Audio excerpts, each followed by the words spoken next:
Alors, le temps et les roches toujours, la construction de l'échelle stratigraphique. Nous avons déjà parlé de la datation relative dans les cours précédents. Donc aujourd'hui, nous allons essayer de construire une échelle stratigraphique. En fait, elle a déjà été construite. Nous allons simplement en donner les grandes lignes. La superposition des intervalles de temps, limitée par des coupures d'ordre différents, donc R, période et étage, aboutit à l'échelle stratigraphique. Nous allons essayer là de comprendre les modalités de construction de l'échelle stratigraphique, de discuter les fondements et la validité des différents niveaux de coupure. Alors, ce cours va nous permettre de mobiliser les méthodes de la chronologie relative afin de comprendre sur quelle base les scientifiques ont construit une échelle stratigraphique internationale compréhensible et utilisable pour l'ensemble de la communauté scientifique et non scientifique. Donc nous allons exposer progressivement la division des temps géologiques en aires, ce qu'on appelle des aires, E accent grave RES. Donc dans un premier document, toujours dans ce document nous parlerons des périodes et dans un deuxième document nous parlerons des étages. Alors un premier document nous présente les grandes aires géologiques. On a l'ère primaire, on parle de paléozoïque, est elle-même subdivisée en périodes dont la distinction est illustrée par la transition entre le Dévonien et le Carbonifère. Cet exemple permet de mettre en évidence donc des critères orogéniques, pétrographiques et fossilifères. Dans un deuxième document, nous allons illustrer la division d'une période en étages à partir de l'exemple de la transition du Pliensbachien au Toarcien. Alors, Pliensbachien au Toarcien. Pliensbachien au Toarcien, Toarcien. Et ceci durant la période du Jurassique. L'étage est défini par un stratotype situé dans une localité type. Par exemple, le stratotype du Toarcien a pour origine les calcaires de Thouars, dont nous avons déjà parlé, dans les Deux-Sèvres. Ces coupes de référence historiques sont progressivement remplacées par des stratotypes de limite, ou GSSP, où le passage d'un étage à un autre est le mieux identifié. Il est alors indiqué par un repère physique, clou d'or par exemple. Ainsi, le stratotype de limite du Toarcien se trouve au Portugal. Un logiciel interactif de données stratigraphiques, donc ISC pour Intelligent Stratigraphic Converter, développé par Vrelink de l'Institut de sciences de la Terre de Paris, permet de trouver un âge, une limite, un étage, le stratotype ou le GSSP. Ensuite, un troisième document permet de caler dans le temps l'échelle stratigraphique en aires, périodes et étages. Les unités suivantes traitant la datation absolue expliqueront comment ces âges ont été calculés. L'échelle stratigraphique internationale est sans cesse actualisée. Elle est disponible sur le site stratigraphie.org, sur lequel on peut trouver également un stratigraphique GIN ainsi que les GSSP. Cette version, donc une version actualisée de 2019, est disponible dans le rabat que vous pourriez trouver de manière personnelle sur un certain manuel. Alors, juste une petite remarque. On peut noter la distinction entre unité chronostratigraphique et unité géochronologique. Les unités stratigraphiques portent des noms différents suivant que l'on considère les couches sédimentaires qui les constituent, donc on parle d'unité chronostratigraphique, ou bien le laps de temps qui leur correspond et on parle à ce moment-là d'unité géochronologique. Par exemple, unité chronostratigraphique, on dit érathème, système, série et étage. Et unité géochronologique, on dit ère, période, époque et âge. Alors, présentons les documents. Alors, premier document. Alors, la problématique qu'on se pose, évidemment, c'est quels sont les principes de construction de l'échelle stratigraphique. Donc là, nous sommes bien dans la construction de l'échelle stratigraphique et depuis un certain temps, eh bien, les géologues ont cherché à dater les événements qu'ils observent sur le terrain. Donc on avait parlé de chronologie relative, on parlera un petit peu plus tard de chronologie absolue, mais les scientifiques ont élaboré des chronologies locales qui se sont progressivement enrichies et dont la combinaison a permis de construire une échelle stratigraphique des temps géologiques valables pour l'ensemble des terrains sédimentaires de la planète. Alors, donc, on se pose ce problème, quels sont les principes de construction de l'échelle stratigraphique dont nous avons déjà commencé à parler. Alors, premier document, eh bien, on voit les aires géologiques. Les aires géologiques, donc on peut construire un tableau de biodiversité en fonction du temps et on voit qu'il se passe des choses au Paléozoïque, puis au Mésozoïque et au Cénozoïque. Alors, les aires géologiques sont de vastes divisions de l'histoire de la Terre dont les limites ont été définies en fonction de changements majeurs dans la nature des fossiles retrouvés. Donc on peut retrouver des fossiles dans le Paléozoïque, dans le Mésozoïque, dans le Cénozoïque, et quelquefois ces fossiles sont très spécifiques. Ces aires géologiques portent des noms explicites tels que Paléozoïque ou ère primaire, Mésozoïque ou ère secondaire, Cénozoïque ou ère tertiaire et quaternaire. Alors, du grec paléo qui signifie ancien, mèse ou méso qui signifie moyen, et séno qui signifie nouveau, et zoo qui signifie animal. Les géologues ont subdivisé les aires en périodes. Par exemple, l'ère primaire est découpée en 6 périodes. Parmi elles, le Dévonien se caractérise par d'importants affleurements de grès rouges, ce que l'on peut voir dans un document que vous pouvez trouver sur Internet, donc les grès rouges du Dévonien, par exemple dans l'est de Devon ou du Devon en Angleterre. C'est également une époque de transition entre deux grands cycles orogéniques, cycle calédonien et hercynien.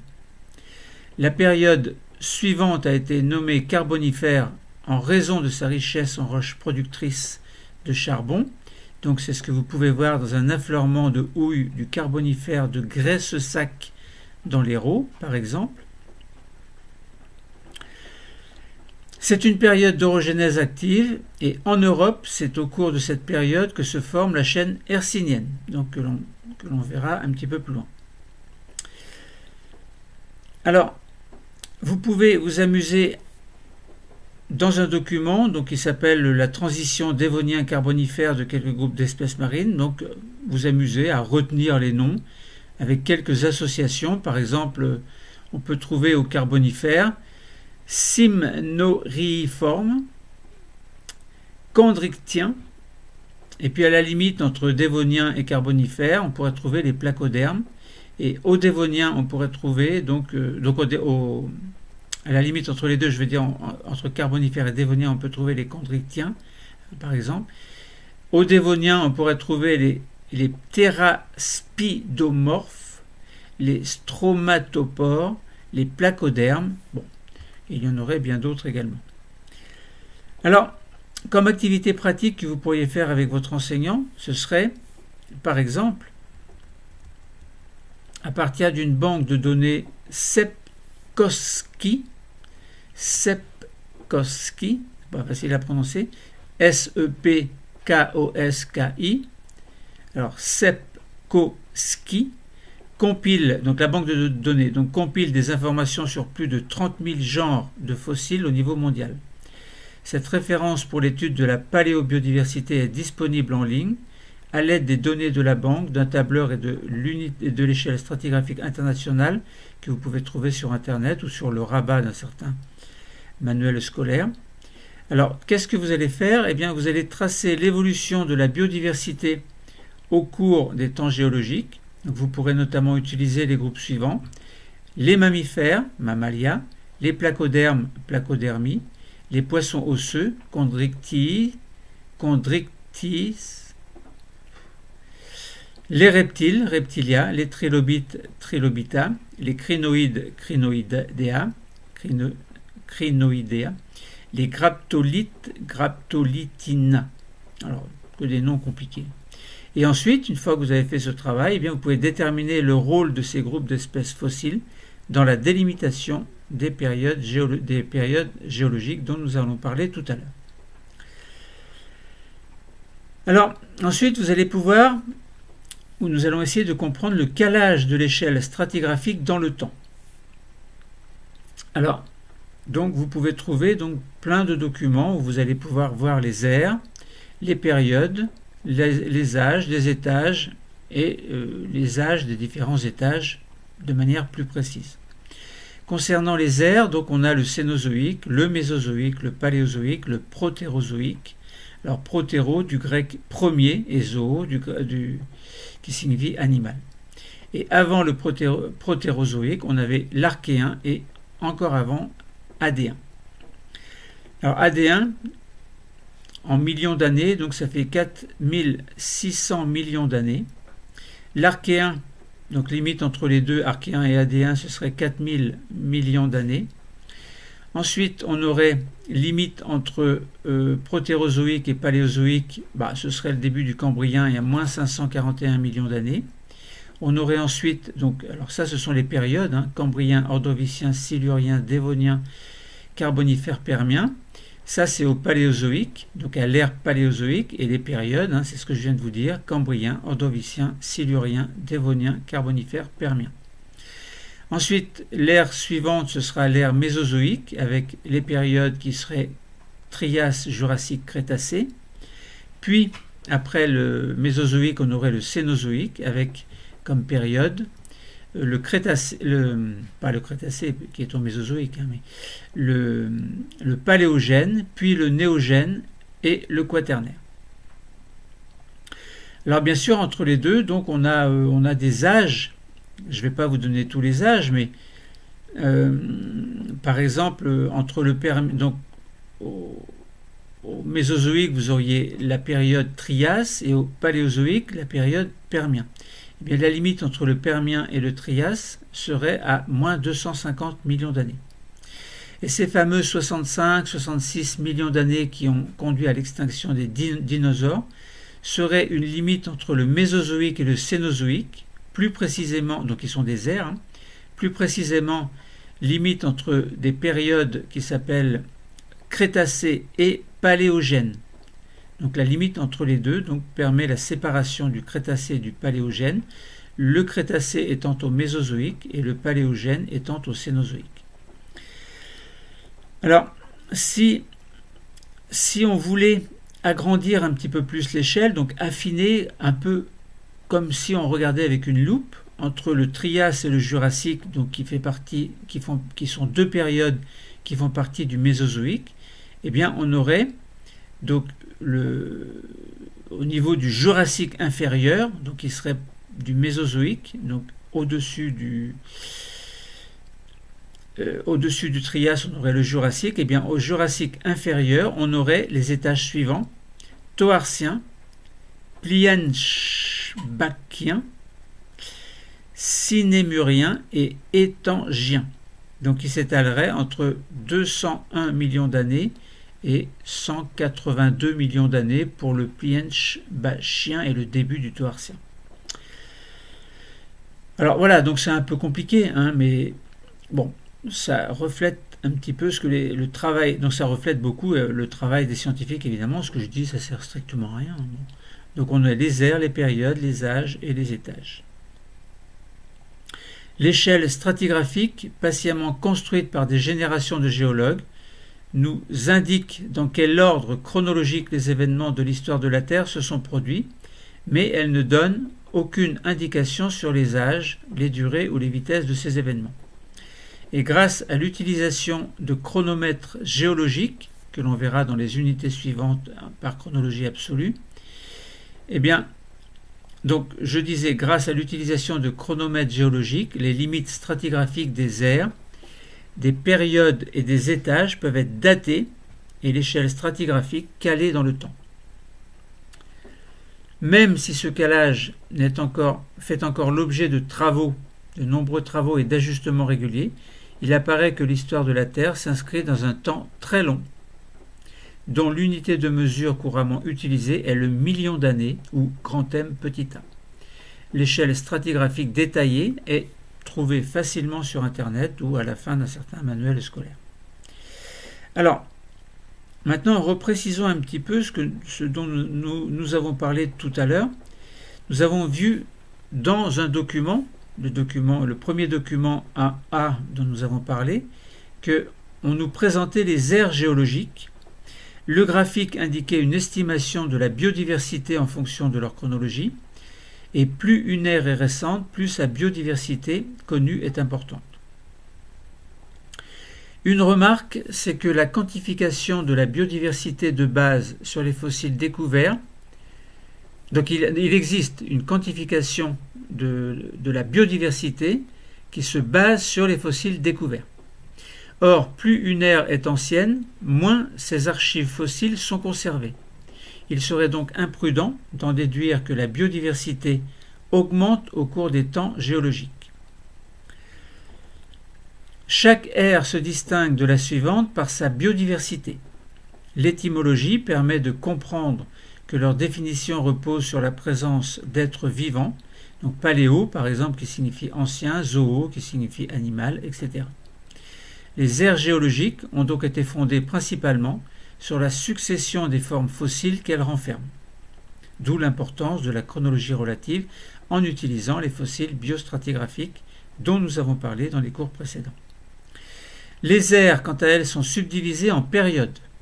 Les documents que nous avons vus tout à l'heure, donc documents 1B et 1C, indiquent que les géologues ont utilisé des affleurements rocheux caractéristiques pour établir des coupures, par exemple les grès rouges du Dévonien et la houille du Carbonifère.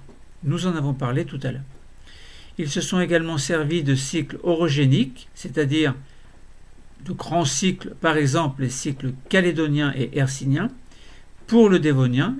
Donc entre les cycles calédoniens et hercyniens pour le Dévonien et durant le cycle hercynien pour le Carbonifère. L'étude du document 1D a indiqué que la détermination d'une coupure entre le Dévonien et le Carbonifère reposait également sur des critères paléontologiques. Nous avons vu un graphique qui présentait la succession de groupes dont l'apogée est représentative d'une période, par exemple les placodermes au Dévonien et les chondrictiens durant le Carbonifère. Les périodes sont elles-mêmes découpées en étages, et selon le document 2 que nous avons décrit tout à l'heure, eh bien la délimitation de 2 étages consécutifs repose également sur les données fossiles. L'espèce d'ammonite, par exemple, Dactyloceras simplex, apparaît à la base du Toarcien, tandis que les ammonites Pleuroceras spinatum disparaissent au sommet du Plienchbachien. Les coupures dans les temps géologiques ont donc été fondées sur des données paléontologiques, pétrographiques et orogéniques. Ensuite, nous avons vu le document numéro 3.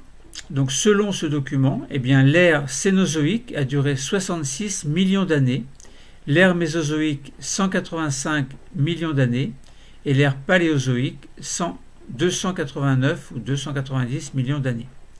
Les aires géologiques ont donc des durées très inégales. Nous avons vu que ces aires ont été initialement établies et découpées en fonction des fossiles qu'elles renferment. Et nous revenons sur le document 1A, le Cénozoïque renferme une plus grande biodiversité que les autres aires. En effet, une ère plus récente offre un répertoire fossilifère plus complet. Il est donc plus facile de diviser précisément une courte durée en de nombreuses périodes et en différents étages. Donc ces périodes sont divisées en étages. A l'inverse, les aires plus anciennes délivrent moins de fossiles, ce qui implique que les coupures sont moins nombreuses, bien que les durées couvertes soient plus longues. Donc voilà, vous avez sur Internet de nombreux outils qui peuvent vous aider à mieux comprendre, notamment la banque de données Sepkovski, que vous pouvez trouver très facilement sur Internet. Vous pouvez trouver un logiciel interactif de données stratigraphiques également.